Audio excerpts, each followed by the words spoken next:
Bonsoir à tous, merci de nous rejoindre pour le 20h de ce 14 octobre sur RTI 1. La pluie est fortement tombée sur la Côte d'Ivoire ces derniers jours et la ville de Grand-Bassam est sous les eaux après ces fortes précipitations. Du quartier France à la prison civile, le constat de Salimatou Dia. Les pieds dans l'eau au carrefour du centre culturel du quartier France de Grand-Bassam, le regard hagard, Nathaël est en proie à la crue et aux inondations de la ville. L'eau rentre dans la maison, ça envahit la maison, ça y a mieux tous nos matelas. On ne sait pas comment faire, les sacs de riz même sont mieux. On est obligé de marcher dans l'eau là pour sortir. La nuit, même quand ça rentre dans la maison, on ferme la chambre. Et puis, on va s'asseoir au centre culturel là. Jusqu'à attendre environ minuit.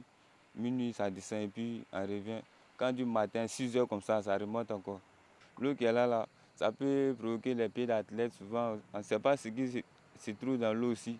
Il peut y avoir des serpents. Donc, s'il peut nous offrir quelques bottes pour qu'on puisse se déplacer avec, ça puisse nous arranger. À la prison civile de Grand-Bassam, le camp des gardes pénitentiaires n'a pas non plus échappé à la montée des eaux. Nous sommes à la rentrée de la prison civile. Mais jusqu'après la prison civile encore, tout est inondé. Voilà, les enfants, comme les mamans, comme les papas, comme les gardes, ne peuvent pas s'en sortir. Les toitures coulent, les prisonniers aussi n'arrivent pas à dormir. Personne ne peut bouger, mais quand même, le travail se fait. Pour le maire de la ville, Grand-Bassam est une zone inondable en raison de sa situation géographique. Cette situation est due à la crue de la Comoé, qui tire, comme vous le savez, sa source au nord de la Côte d'Ivoire et bien au-delà, dans un pays frontalier, avec l'abondante pluviométrie que nous avons connue. Malheureusement, l'exutoire se trouve dans la lagune à Grand-Bassam. Et lorsque la Comoé sort de son lit, eh bien, la lagune, qui est supposée être le réceptacle, est débordée également. Et l'eau trouve son chemin dans les habitations, dans les quartiers périphériques, dans les quartiers riverains.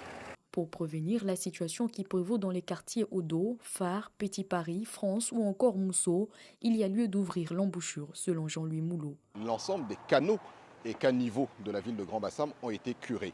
Cependant, même si les caniveaux et les canaux avaient été curés à nouveau en amont de la saison des pluies, ça n'aurait pas constitué une réponse à ce problème. Puis la solution se trouve dans l'ouverture définitive de l'embouchure.